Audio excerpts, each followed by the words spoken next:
Hello, everybody. Welcome to a new episode of the Dissenter. I'm your host, Ricardo Lopes, and today I'm here with Bryony Cole. She's the host of the sextech podcast, Future of Sex, and she works as a researcher and strategist in future human and technology fields. She is the world's leading authority on sex tech. Since launching the podcast, Bryony has been on stages across the world defining the direction of sex tech for governments, technology, and entertainment companies.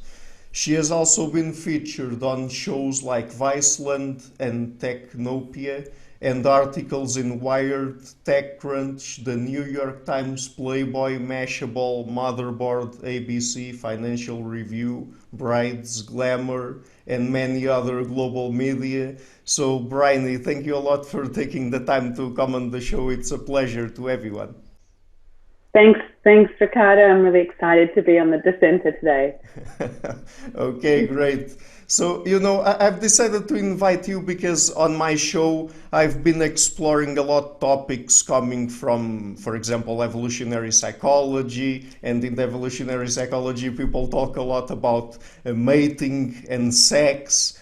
And I've already explored topics about the future of sex, some emergent technologies out there. Some of them are already in place. At least people can buy some incipient versions of them, let's say. So, I mean, since you've been talking with different people, I mean, people who produce this kind of technology, people who use this kind of technology, and then people who like to experiment with different kinds of sexual niches, and they have different kinds of sexual preferences and sexual fluidity. I mean, things outside of the social norm. I would like to ask you, do you think that nowadays in the 21st century, why is it still so important to talk about sex in the public sphere? Because we would suppose that by now this would no longer be a taboo topic, right? Yeah, we'd certainly hope so, and I think things are still changing. We have this wherever I go in the world, really, this reluctance to talk about sex. It still isn't normal for people to talk about sex, especially to the people they're having it with, right? Their partners or their lovers, let alone friends and family. And we still carry a lot of shame, and there's still a stigma associated with sex, despite, sex being used to sell all sorts of products. We see it on billboards and magazines and everywhere else. There's so much sex in advertising today across the world, especially in the West, and yet we never talk about it.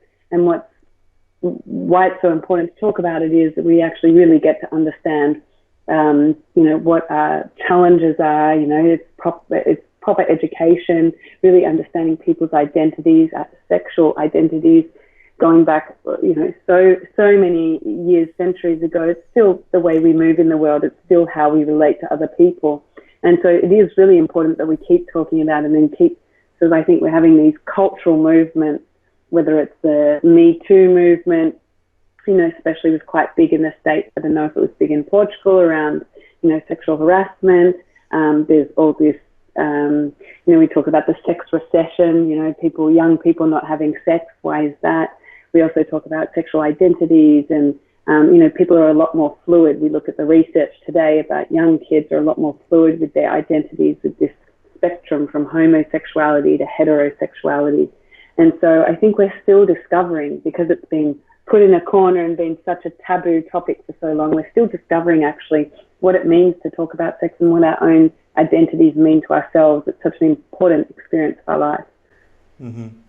Yes, the sense that I get from your show is that there is basically two main elements to it. One of them is exploring human sexuality itself in its many varieties, like, for example, talking about different sexual orientations, sexual fluidity, sexual niches where people try to explore things that are probably not normative and they have to do sometimes, probably we could say, at the margins of society, unfortunately still.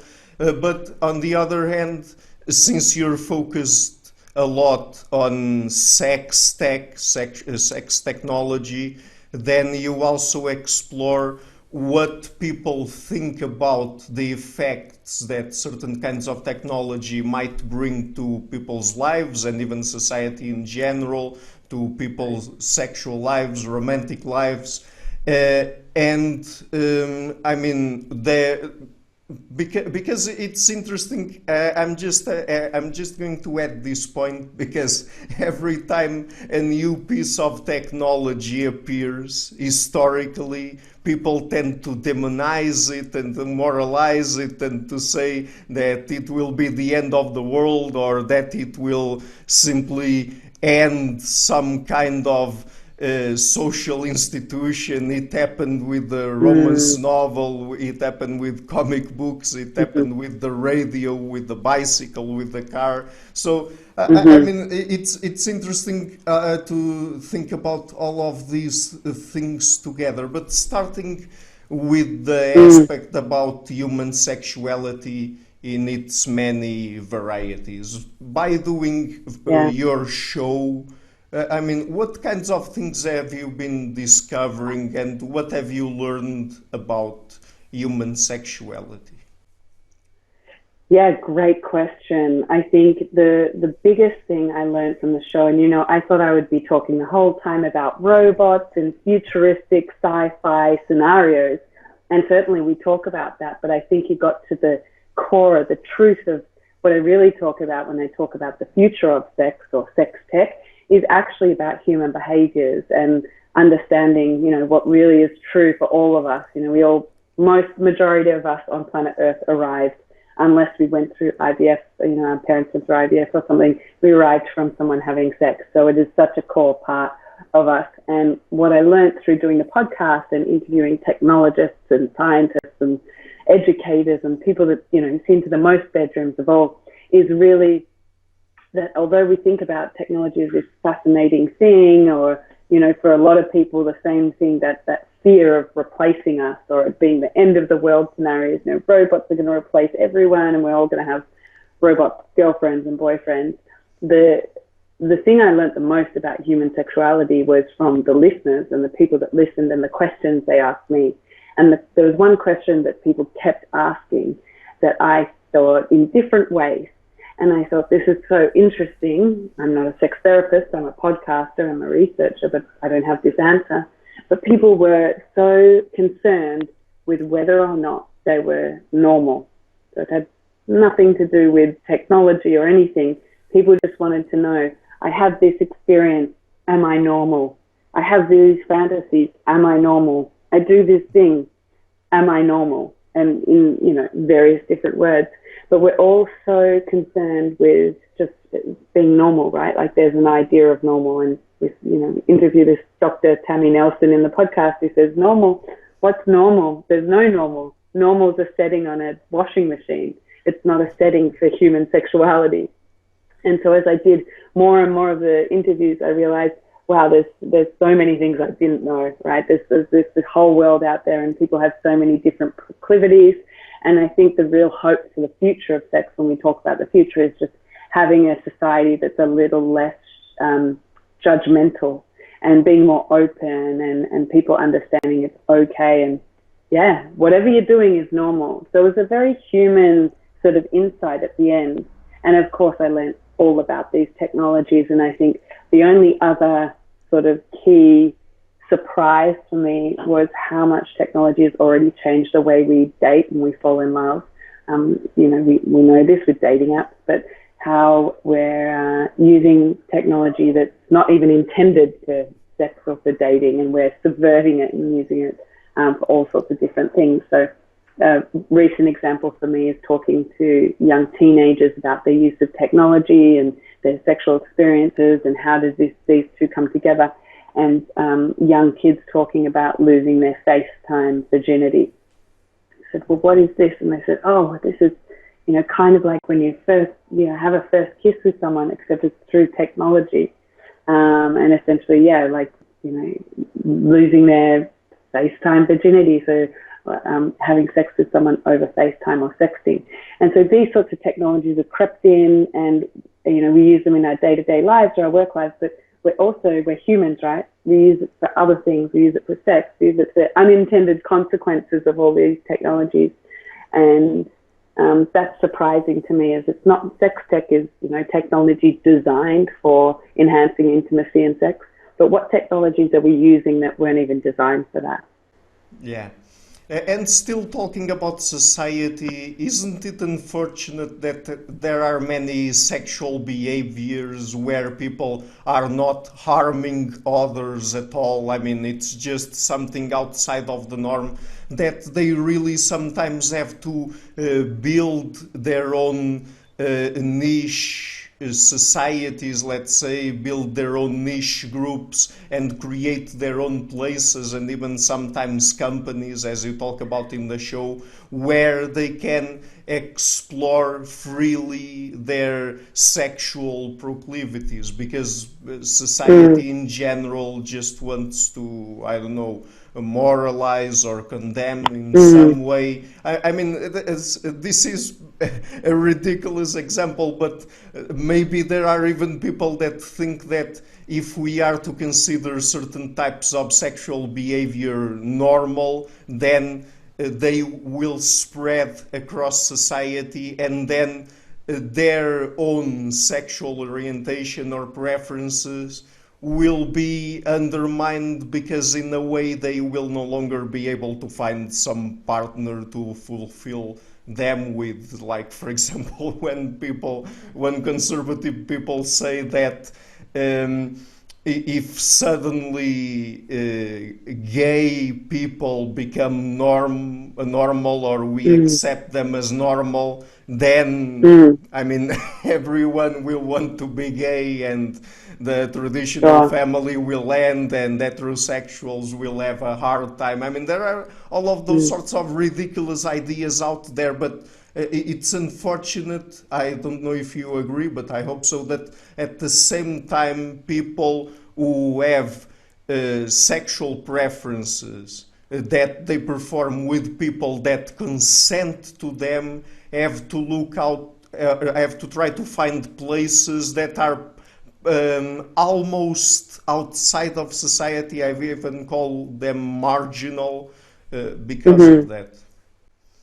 Yeah, and the great thing I think about technology, and that we go back to the start of the internet, and there's like community forums, right? Yeah. The great thing is people could find each other then.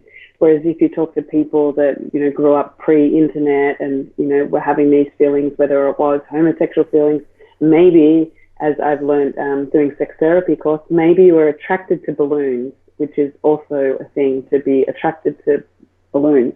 Now, if you grew up in a small town and you decided you were attracted to balloons and you didn't know why, but this is your sexual proclivity, your fetish, you would also feel like a freak. Obviously, it's something you don't want to disclose to people, but you wouldn't have anyone else that could support you. But now with the internet, there's whole forums of people that are attracted to balloons. Now, it could be any other object, but you can go and find balloon parties, and there's this incredible story that I watched when doing sex therapy training of this guy that was able to catch a bus into New York City and go to a balloon party. So thanks to the community he found on the internet. So I think in some ways I'm like, you know what? The community aspect of the internet, the connection aspect, has actually been really great for people that feel like sexual minorities on the outside. I think if we look at like the rise of, vocal people in the trans community or in the homosexual community or different sexual orientations and identities than the majority or the mainstream, it's been really incredible that the internet has sort of facilitated those connections, that support. Of course, it also always goes the opposite way, and there's plenty of trolls online and people that aren't doing great things as well online. And we can look to the darker side of the internet where things like pedophilia have, grown because of the internet. So it's a really tricky, there's no like black and white answer here, because it's just opened us up to connect even more in all these different ways, sexually as well as socially. Yeah, it's a shame if we don't embrace people as identities and they have to still keep them, behind closed doors. Mm-hmm. Yeah, and it's also interesting because I was just thinking that even when it comes to things like psychiatric diagnosis, for example, we know that it always had a cultural element to it. So, for example, there was a time where homosexuality was considered a mental disease. And so nowadays I think about things like, I don't know, being queer, being transsexual, being sexually fluid in some way. I don't know, liking to experimenting with some kind of kink or BDSM or things like that.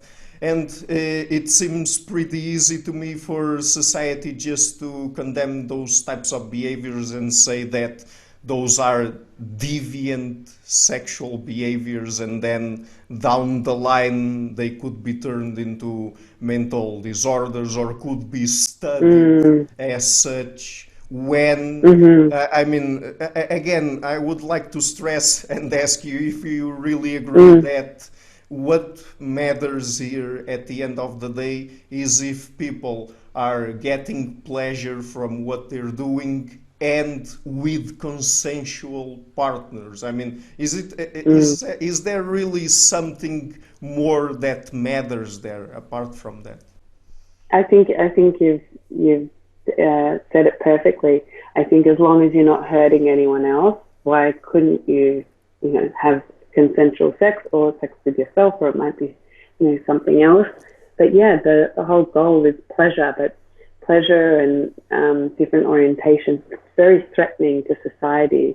And we see this, the classic thing, homosexuality threatening this classic makeup of a family and the way that we structured societies, we structured the land, the way it made sense when we were in the agricultural age to divide up the land into families that would procreate, and sex has been so tied to procreation for so long that different orientations outside the heterosexual circle feel very threatening to governments, to lawmakers, because they in their minds threaten this idea of how society will continue. But today that's not true, and the miracle of science, we can, we're seeing fertility changing in the way parental structures and family structures are changing anyway, thank goodness.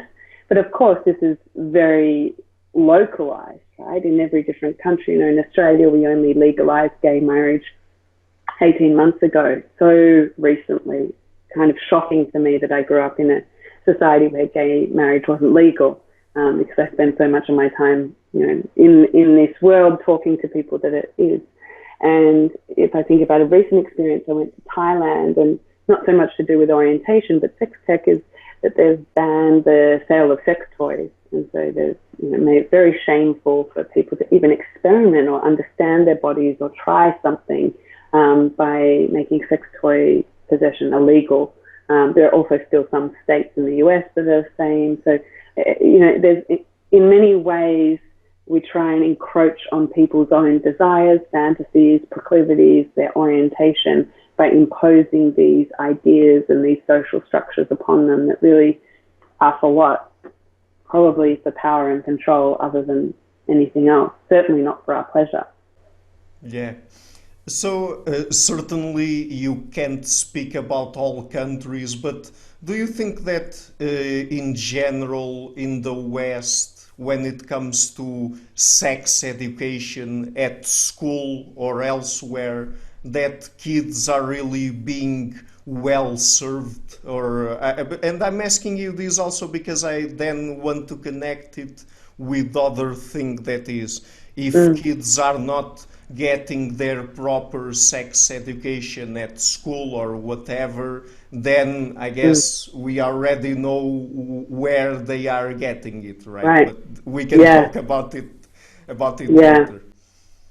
Yeah, so the state of sex education in the West is very poor at the moment. It's still very much stuck in the 1950s idea of, really showing people anatomical structures of the penis and the vagina, or explaining really the mechanics of sex rather than the things that make sex great. We talked a little bit about consent, such an important and vital part of sex, as well as orientation, knowing the spectrum, like the Kinsey scale, 0 to 6, homosexuality to heterosexuality, knowing that sexuality is a spectrum, so it can change over time, and maybe you're just a little bit of this and a little bit of that, and the makeup, these things that make sex so great and should be part of education as a child are just completely missing. And then, going even further to talking more about relationships, we certainly don't have much education around relationships and empathy and communication, listening in schools, and that sort of social intelligence, which is also so relevant to our sexual intelligence. So I would say for the most part, wherever I go in the world, people will tell me they had the worst sex education. It was just putting a condom on a banana, or watching an animal documentary, nothing to do with this human experience. And so, yes, of course, what you're alluding to, if you don't have a good sex education, but you're a young kid and you want to learn about sex, and you see it everywhere, right? We see it in all these advertisements, movies. Where do you go to learn about sex? You have this.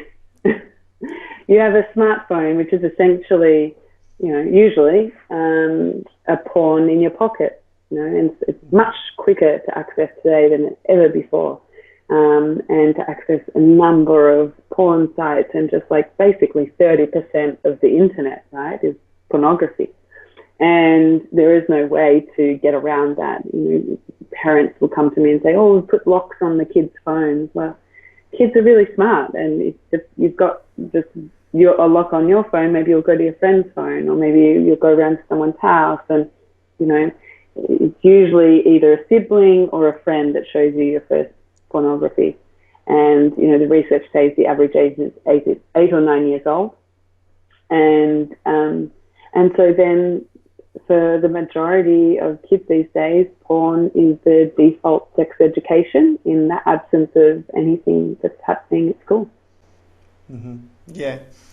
I don't know if this resonates with you in any way, but recently I interviewed on the podcast an evolutionary psychologist from Cyprus, Menelaus Apostolou, and we talked a little bit about a particular thing that is very interesting, and I guess that even people in the sex business don't always think about. That is, he told me how during the vast majority of our history, even our evolutionary history, we didn't really had to have really good mating social skills, because most of our marriages, for example, were arranged. And so, we didn't have to acquire those sorts of skills. How to court other people, for example, women, how to approach them, how to talk with them, and so on and so forth. And so, it's interesting because with sex education nowadays, and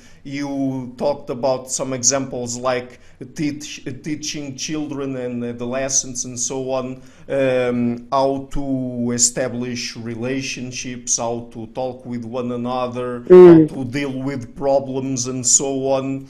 I was just wondering if this bit of information that I just gave you from that interview, if that would in any way resonate with what you were talking about, and this kind of sex education that you were thinking of. Yeah, and I think, the sad thing is it's getting even worse. So yes, in arranged marriages, there's this absence of courtship, or just even knowing how to, communicate. And now today, we don't even really need to know how to look each other in the eye or talk to each other like we are, looking at reading body language and understanding, like, you know, emotions through body language, because we have, again, the phone, right? And so many relationships today are mediated through screens. So we can conduct these entire relationships through screens, which doesn't even require that much, right? It requires us to learn how to type. But the challenge I think we're facing today is when that relationship moves beyond the screen, how do we relate to each other? And, you know, I think that's where I get more concerned for the younger generation, where today we see in universities in the US at the moment, they have courses in sort of this social, you know, psychology, but some of the homework is go and ask someone out on a date in person. You know, like, well, I don't know how to do that, and they get to college and they've still never had the chance to ask someone out on a date in person, and it's very confronting. So I think those sort of emotional and social intelligence skills are really lacking, and we need to reincorporate them and reintroduce them a lot earlier, now that kids don't even have to look you in the eye and when they're talking to you. The other thing is, I think that is lacking, and this is sort of divergent from sex, but if we look at the amount of social media we consume every day and how much information is coming at us, as when I grew up, I learned critical thinking skills, right? Because we had books to read and we had text to analyze and college papers and these sorts of things. But today, because so much of the world has been changed, you know, we live in this fake news society, but the kids don't really have the critical thinking skills they need to decipher and understand, like, what's true, what's not, what's real, what do I know about this world? And so they're growing up in this deluge of social media and things where they don't get to sit down and read books as much. Certainly the average school kid doesn't. And so the implication of that is relationships really suffer too. Like, if you can't hold space for someone, you can't have a mature adult relationship because you haven't developed critical thinking skills and emotional and social intelligence. So I'm scared. That's what I'm scared about. Forget the robot, forget the sex, forget about relationships, I think, is the thing we really need to remember, that this is so important and so key to our happiness, right? Is people want to connect, people want to be loved. Sex is a fun part of that, but we really need to learn what makes us so special about being human. And what's so special about being human is the right side of our brain, our creativity, our imagination, our sense of mystery, all these skills that robots will never do, but make sex really great, make relationships really great. And I think we should focus a lot more on that creativity. Mm-hmm. Yeah, this is probably one of the negative consequences or aspects of technology, at least the one that we're talking about now. But I guess that another interesting aspect is not only how it might affect our social skills, our social aptitude in this case, but also the new social domain where people, or in this case children and adolescents, have to deal with one another. That is the virtual world, social media and so on, because there is an entire new array of things that they have to know how to deal with, like, for example, revenge porn, digital abuse, being stalked online and things like that. So I mean, we have the real, let's call it, social domain, and then you have another layer of sociality that nowadays, particularly the younger generations, have to deal with, right? Yes, absolutely. This is just, it's almost like the new normal as part of life, right? Like we used to have this idea of a second self that lived online and we really lived here. But today, there's no separation, right? We live online as much as we live offline. In fact, some people live more online than they live offline. And so part of the sort of challenges that come with that is revenge porn. Cyberbullying is a huge problem. And we don't have the laws to govern it. There's always this cultural lag, right? Where a technology is introduced, humans use it in different ways. We subvert it. We start using it for sexting. And then, somebody comes along and, takes those images and reuses them in an abusive way. And the law, they take ages, legal systems, government systems, they take far too long to catch up, and they need to be faster. But the rate of innovation in technology is still exponential. So we're always playing this game of catch up. So right now, I think what's interesting and is often in the mainstream media is these revenge porn laws that are being formed at the moment that are ways of coping with it. I think another really important way of coping with whether it's revenge porn, cyberbullying, online predators, is again coming back to education. And we need to be providing not only the kids with better education around these digital literacy skills and safety, but also the parents. And I think it's important, again, people get so fearful and they think, oh my gosh, this is going to be terrible and isn't technology bad?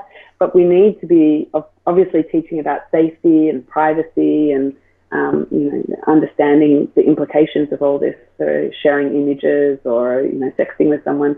But we also need to, I think, come to terms with participation. Young people want to engage in media. They want to engage in social media. That's how they connect with their friends. They're almost a new type of human, I would argue.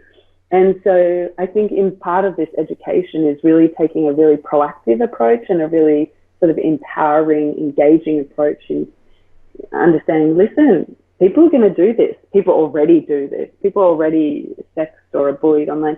So how can we empower people rather than just locking their phones or, burning the books, whatever it is. So that's like a hope for the future, I think, is when we see these education models, how they really bring very real and realistic, something that's sadly missing in sex education today is like there's no reality there of like what's actually happening. So I hope that new models will have the protection stuff, the provision and the participation and the engagement. Does that make sense?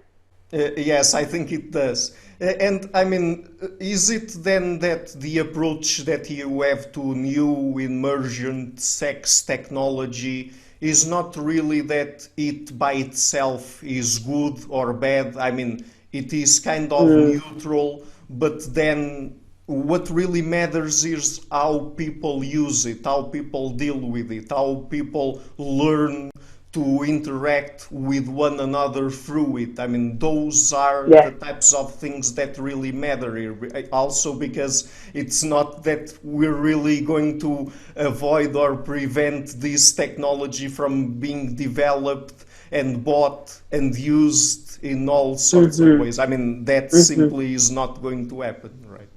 Yeah, I totally agree with you. Yeah, there's no going backwards, right? There's no reverse button out of here. We're in this situation already. The future of sex has already arrived. And being accepting of that and understanding, people are already using this. The future's already here. Yeah. And earlier in the interview, we've already alluded to this, but it seems, at least according to recent data, that millennials and probably Generation Z as well, or Z, I don't know how you pronounce the letter there, but they are having less sex than previous generations. How do you look at that? Do you think that by itself is really a bad thing, or that it points us to other kinds of problems or not? Look, I think that if we think about there having less sex, if that research is true, I mean, there's certainly some interesting ideas about that, whether or not that research is accurate or whether it's for a certain subset of the population, perhaps. But I think if we say, okay, we accept that young people are having less sex, what sort of sex are we talking about? I think the assumption is we're talking about penetrative sex, or sex in real life. What are young people doing a lot of? Sexting, and probably having FaceTime sex and, losing their FaceTime virginity. So perhaps they're expressing their sexuality in very different ways because they have these different tools available to them now. They're certainly consuming a lot more sex online, So I think there's differences that perhaps when we didn't have access to that, previous generations, we had sex a lot sooner. I think there's also a lot more sort of, people would say scare tactics about sex that are, people are scared to have sex in person, just like they're scared to have a relationship in person. There's an argument for that. And then there's some, critics that argue about that research is actually young people are having a lot of sex. We just don't know about it, and if we look at this study that says there's the sex recession, a lot of the data will say that the people having the least sex in that group were college-age women, white women.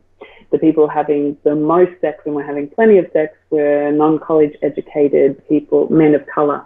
So, there's so many ways I think we could split it, that it's such a big assumption. But I would go on anecdotes of how I talk to kids today, and I'd say certainly kids are being sexual. Whether or not they're actually having sex with each other, maybe not, maybe less, but they're certainly very sexual, and you look at those, kids on YouTube or funny videos and you're like, why is that 3-year-old thrusting like Beyonce, in front of a video? Kids are developing a lot sooner and becoming more sexually aware a lot sooner, whether that's in porn or mainstream media. So, yeah, perhaps they're having, I don't know if they're having more or less sex, but I think they're more sexual than previous generations. And we can't, again, a thing we can't stop. Yeah, and that bit about developing sooner, there's this question about pornography and its effects. So there are several layers here that we can explore, and I hope that we can go at least through 2 or 3 questions related to it. So the first one, of course, is the effects or lack thereof that pornography might have on the minds of people who use or abuse it, whatever their age. So, for example, there are contradictory studies. Some of them point toward pornography predisposing people toward more sexual violence, others that say the opposite, others that say that the results are mixed and we can't really arrive at any concrete conclusion. But if you're trying to at least establish a correlation, it seems to me that as the consumption of pornography went up, at least across the world, or in the Western world at least, where we have better data and the data that we analyze the most, sexual crime and even all type of crime has been going down. So at least that type of correlation we don't get there. But on the other hand, it could be having other sorts of psychological effects that might be negative even in how people, particularly young people, establish relationships with one another or not. So what do you have to say about that? Yeah, I think it's really important, and this is what's lacking from the research, is the context of every person that's viewed that pornography. How educated are they?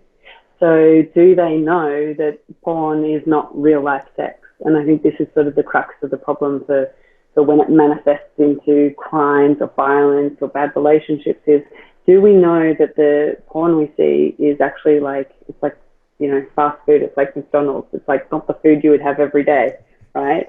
So, and the real sex looks very different. And so when we take that, plus we look at what are they actually viewing and at what age, so at what age their brains develop. I think it's certainly alarming if I talk to kids and they say the first time that they watched pornography was 3 years old. And I say, well, how can you remember it was 3 years old? Oh, I was, playing a video game and with my brother and he showed me and this is what it looked like. I think, wow, that's a human that's going to probably not have real life sex for 10 to 15 years. And so how does that compounding effect of watching porn for a decade or over a decade before you have sex impact your sex life? That's the sort of research we need that we don't have right now. But I think we can think, just like anything we consume, as our brains develop, just like media, it certainly plays a part in how we view the world, because our brains are forming and we're shaping our own views about the world. So I think we can't say it doesn't have any impact, but we need to think about, does that person know that that's a movie, not real life sex?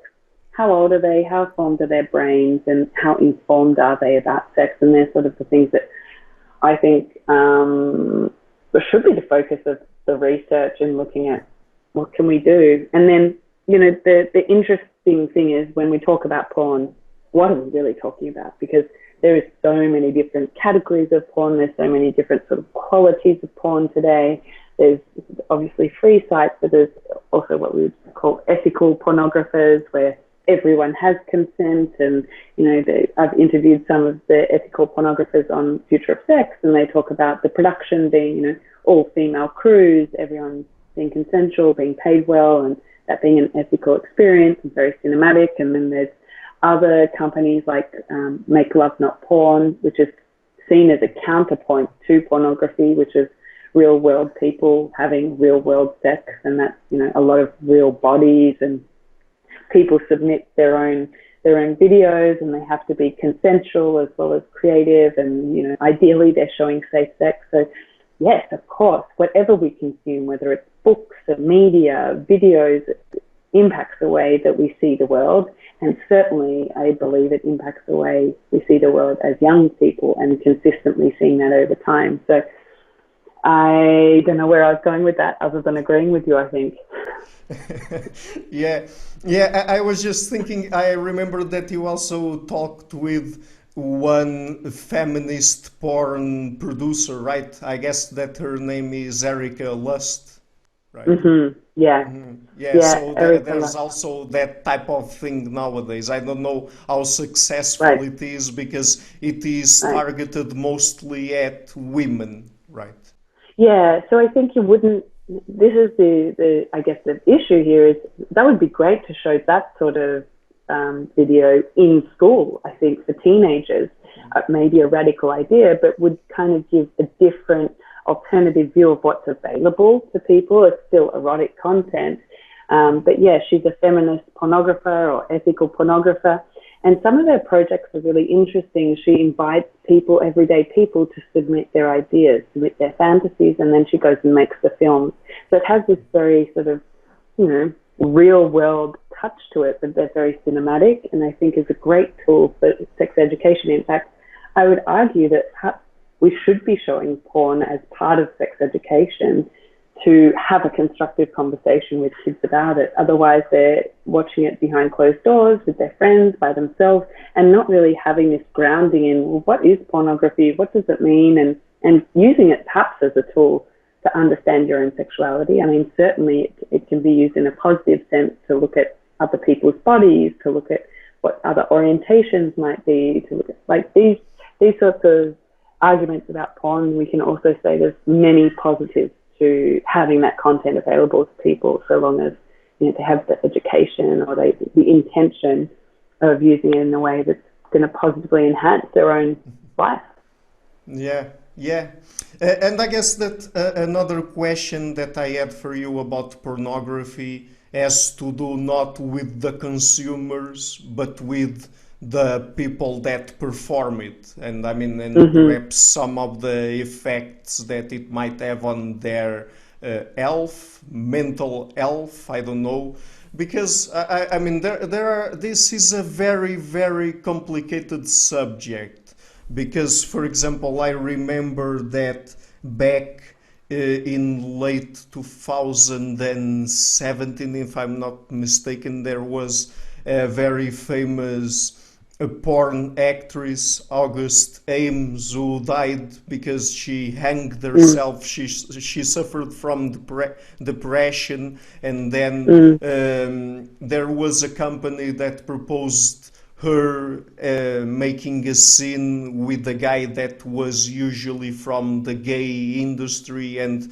it seems that in the gay industry the standards for security, let's say, in terms of getting blood samples to analyze and to see if they have some STDs or something like that are lower than the standards for the heterosexual porn industry, and so she said that she wouldn't do it for security issues and so on and so forth, and she was severely bullied on Twitter.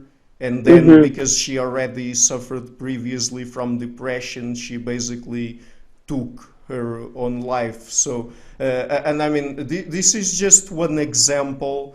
But then you go and look. For example, you watch documentaries about porn stars, some of them that are already retired.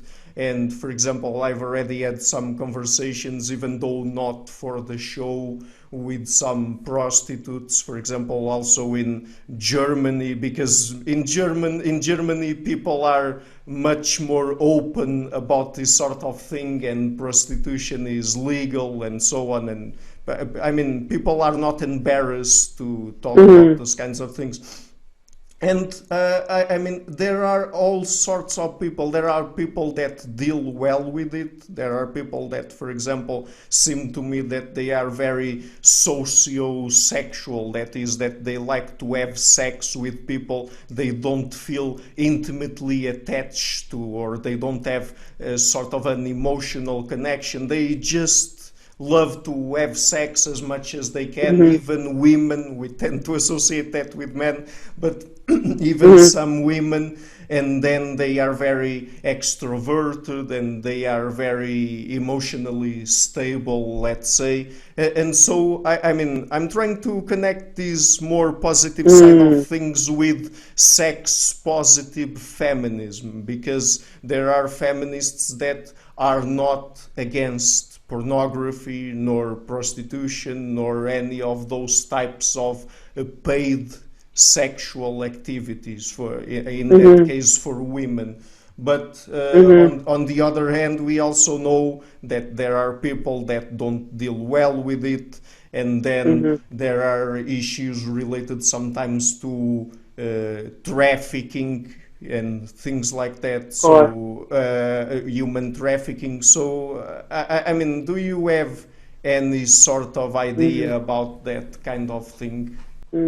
I mean, as you said before, it's such a complicated and layered issue. You know, it's so complex and so different in so many ways, you know, and mental health and just general health is so important. And we can see in so many different industries, you know, being unsavory behavior, whether it's in the tech industry, in the porn industry, and this is not to make light of August's situation, and certainly there are some really nasty practices, I think, in this, you know, sex industry that you're talking about, in the porn industry.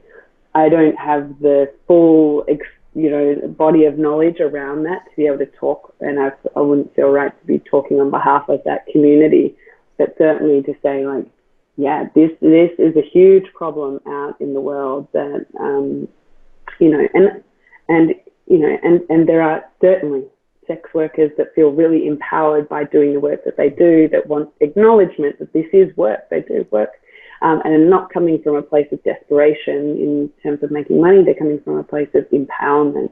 But it's such a complex, layered issue, and I think the problem, I think, is people don't want to understand it. They want to just either say it's good or it's bad and put these blanket statements on it. But as you pointed out, there's so many different ways, and it really also depends, you know, is it happening in what continent, you know, and what legality, and like there's, you know, is someone trying to get out of a really bad situation? There's so many layers that I couldn't even do it justice. Yeah. I tried to mention some of them, but it's a really wide and nuanced topic, I guess, and probably we would have to deal it on a case-by-case basis or something like that. So, okay, so now getting more specifically into some kinds of technology. What do you think about sex robots and sex dolls? Because when people think about these, and because over time they are becoming more and more human-like, then there are people that are raising questions about, okay, so if they resemble a human that much, what kind of relationship will people establish with that being, or whatever you want to call it? And if even some people will try to replace real relationships with relationships with sex robots, and what they will lose by doing that. So let's go back to your question about will people eventually, have fully replaced relationships and gone to technology instead of humans. And I think, that was the point you ended on. And I think the answer is that this is already happening. So, we see these examples not only in the US, but in Japan with Gatebox, which I'm not sure you're familiar with or your audience is familiar with. Gatebox, which is the small cartoon girl that's in a glass cylinder. So you can't actually touch her, have sex with her, which is interesting, I think, because now we've moved away from the physical side of intimacy and they're talking about emotional intimacy.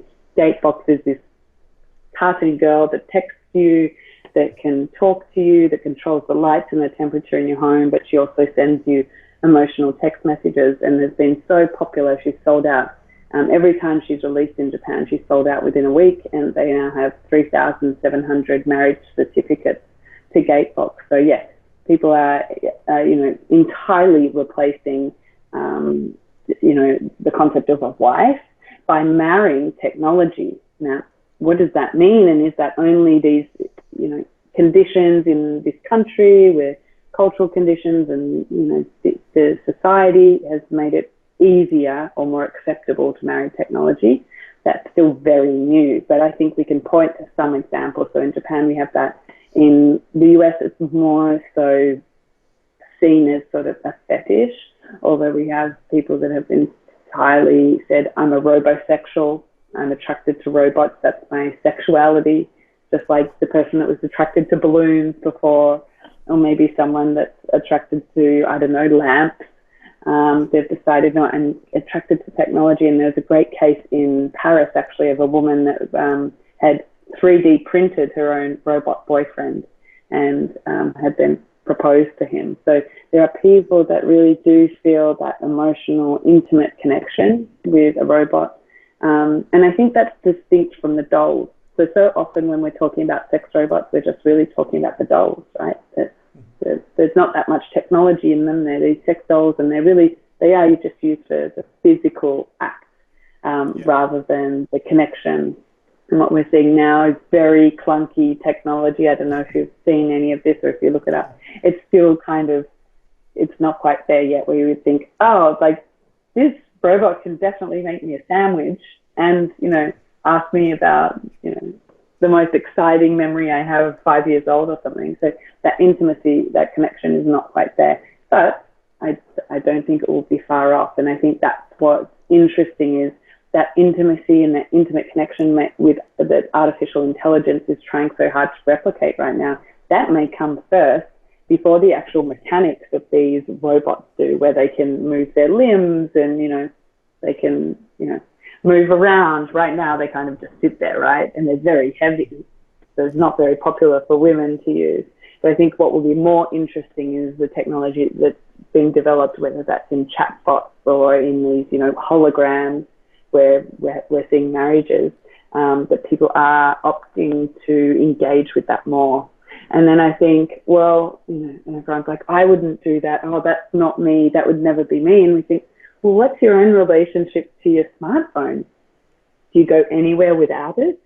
Or do you feel married to your phone? And so in many ways, I think we think we're far away from it, or we'd never do that, but we spend so much time with our phone. Who else do we spend that much time with? That. Maybe I'm just talking for myself. Right. I mean, this is perhaps a bit controversial, but as the AI systems behind the sex robots improve and get better and better, and they are able to mimic more and more humans, let's say, and they are able to move in a more fluid way and talk in a more realistic way, and even when their facial expressions and things like that are more realistic. I mean, we might get into a point where we might have to start asking what are the kinds of beings that we are interacting with and establishing relationships with, right? Because, I mean, if we are to be really crude, a bit crude here about how we talk about our own human relationships, it's still the case that the way we know other people is by the interactions we have with them, and they might be honest or dishonest, right? And maybe sometimes in relationships people hurt one another because they are not honest, they don't say what they want, they cheat on their partners and so on. So, I mean, if robots get into a stage of development that they really, really closely resemble a human and act like a human and talk like a human, I mean, maybe some people will have a point in preferring a robot, particularly if they have gone through very painful human relationships or something like that. Do you understand what I'm saying? I mean, it's a bit controversial, but... Yeah, I understand, and I agree with you. You know, I see these cases of like the arguments for therapy, for therapeutic use, for people with PTSD, for people with Alzheimer's. You know, we're already caring for robots. They don't have to be humans. It could be Paro, the fairy seal. It's used in nursing homes, or, you know, there's definitely chatbots that exist, you know. I'm forgetting the recall of the name, but, you know, the chatbot of the guy that was deceased, and his best friend took 10 years of text messages that they had shared together, and then the text messages from his parents and from other friends, and built this chatbot. So he lived on long after he's passed away. And so, yeah, we have to question, well, what are these relationships that we're forming with people? I think it's very real. Again, I think this is already happening today. It's not, in my world, it's not that radical. You know, I think I see it so much that I think, wow, this is the new normal, that we're just waiting for people to catch up. But yeah, the thing I like to stress is along the way is how are we also developing ourselves? We're developing technology at such a rate, but how are we developing ourselves, our self-awareness, our understanding of our psyche, not only our sexual orientation and our preferences, but also just an awareness of like how we move in the world and what we want and who we are, and all this like critical thinking about, you know, basically consciousness, right? Because this technology is also becoming conscious at the same time. So I think we can't lose that. We can't lose these characteristics that make us so human. Our intuition, things that are quite nebulous, our creativity. These are the areas I think we should focus on as humans as we develop technology to become more aware. And yeah, then you're fully self-aware. If you're choosing a technology to marry, then that's a choice you make that's fully aware, or you're choosing, you know, a human partner. Yeah. Okay, so let me ask you now about this new kind of technology, Teledildonics, because this, I guess, allows for new kinds of sexual experiences, even at distance. So it might have also an impact on relationships, or on people that have relationships at distance, for example. I mean, they can have some sort of a more direct, even though it's not really direct, sexual relationship with one another with this piece of technology. So what is it about, really? Yeah, so Teledildonics is a super connected sex toy, so usually via Wi-Fi or a Bluetooth connection. you would have a vibrator or a masturbator, whatever you like using, connected to another person wherever they are in the world, so long as they have Wi-Fi or Bluetooth.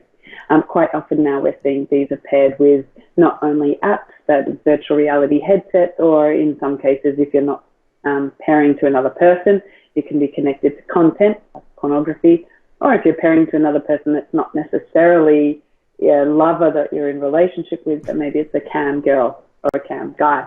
You know, so it's used in all these different contexts. I think what's really interesting is looking at where that's evolving into not only just the genitals, but also things like the kissenger.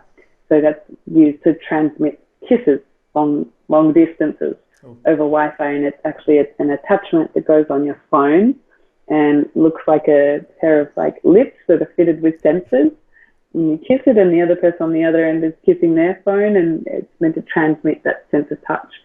So, you know, haptic technology and the sense of touch, I think, is getting better and better. We see haptic suits or gloves or things that will be able to transmit those feelings beyond just one specific area.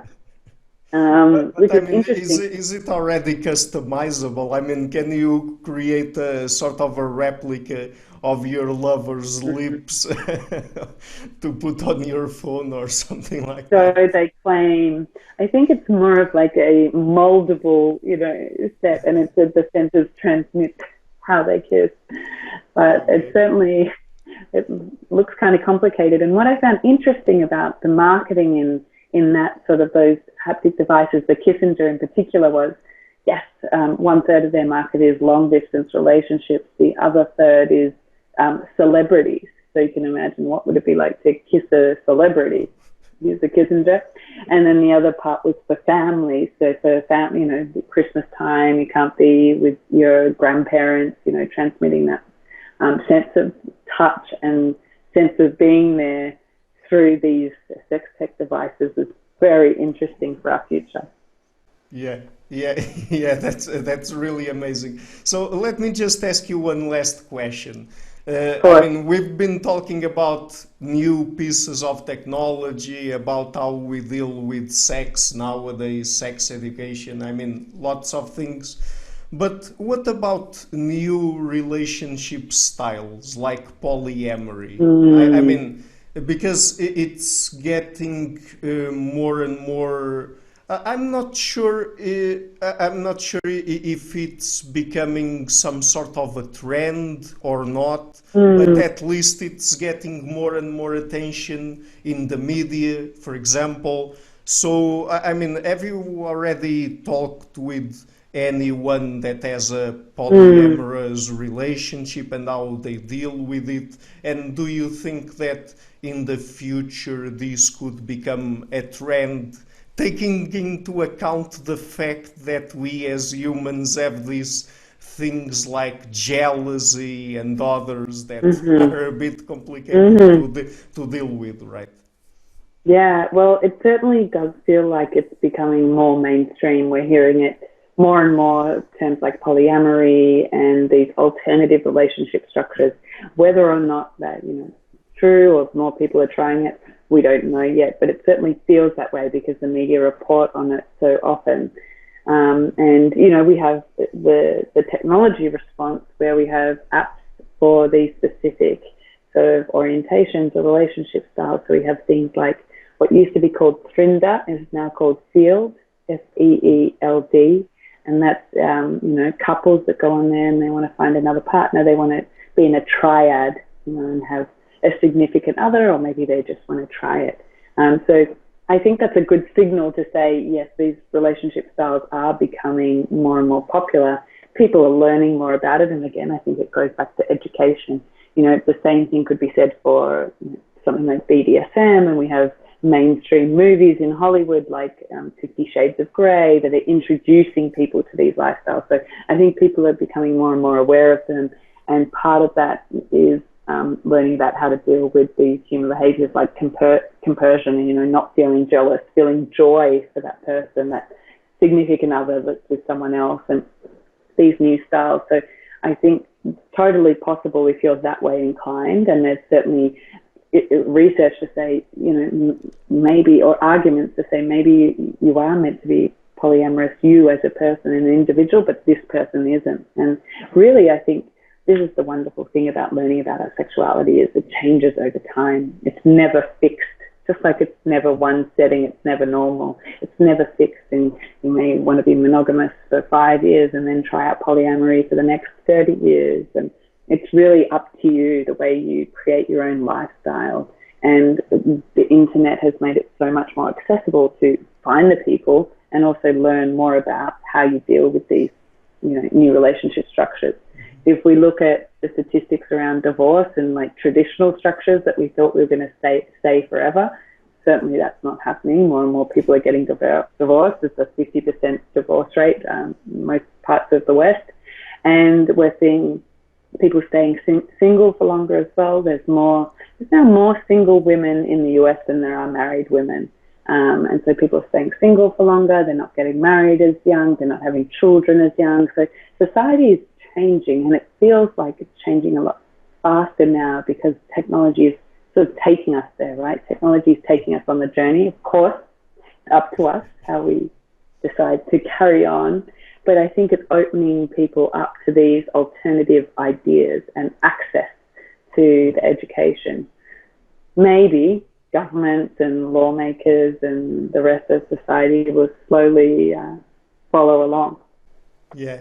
And there are two things that I get from polyamorous people or couples or whatever. That is, to be polyamorous, as they say, or as most of them say, is not to be all the time in multiple relationships. I mean, you can go through a period of time where you are monogamous because you only love one person, but all the time you are open to the possibility of including more than one person in your relationship, or the ones with whom you establish relationships. And then on the other hand, polyamory probably is not for everyone, right?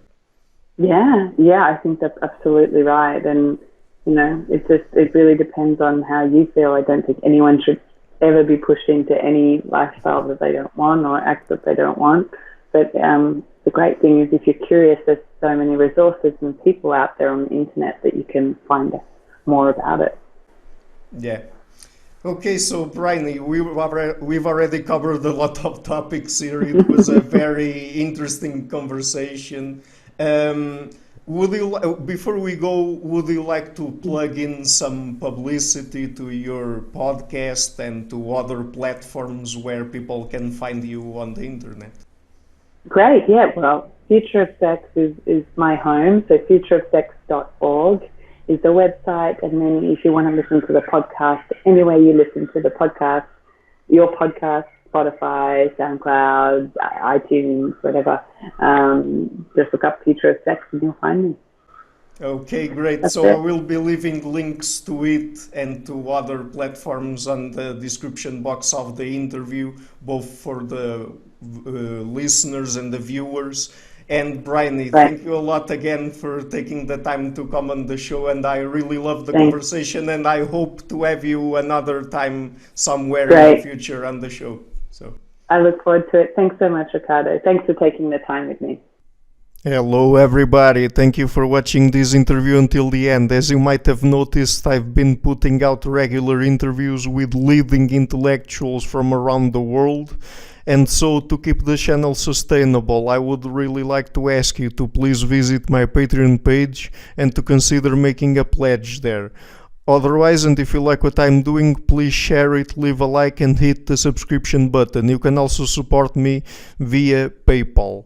I would also like to give a huge thank you to my patrons, Karen Litska, Anne Blanchett, Pererga Larsen, Lau Guerrero, Chantal Gelinas, Francis Ford, Hans Fredrik Sunda, Brian Rivera, Sérgio Condriano, Janne Henninen, Ricardo Vladimiro, Craig Healy, Adam Castle, Vega Guidi, Olaf Alex, Jonathan Wiesel, David Diaz, Anian Kata, Jacob Klinkby, Matthew Whittingbird, Arno Wolf, Tim Hollesy, Henrik Alenius, John Connors, Doctors Jerry Mueller, Herbert Gintis, Rutger Voss, and Bo Weingart. My 4 producers, Izar Webe, Rosie, Jim Frank, and Lucas Stafiniak, and my executive producer, Michel Ruzieski. Thank you for all.